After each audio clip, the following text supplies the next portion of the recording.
Assalomu alaykum hammaga. Mana yana bitta oshxona mebelimizni bitirdik. Bitta obzorimizni beraman. Xo'p, oshxona mebelimiz uzunligi 3,5 metr, balandligi 2,30 santimetrda. Mokri rangda bo'ldi.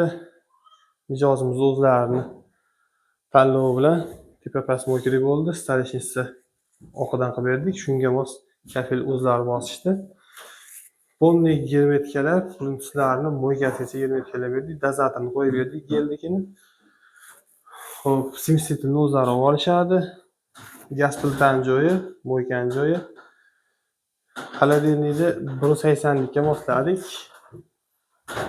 Tagiga podsvetkalarni qo'yib berganmiz. Stolni yoritish uchun bu tarafda kulchatorni ham qo'yib berganmiz. Ichi bu taraf 2 polka, yutishni qo'yib berganmiz. Mana bunisiga kattaroq buyumlar uchun bir polkali qilib berib, bu tarafga suv shulkalarini ham qo'yib berdik. Bittadan laykta yemanglar, kanalimizni obuna bo'lib qo'yinglar.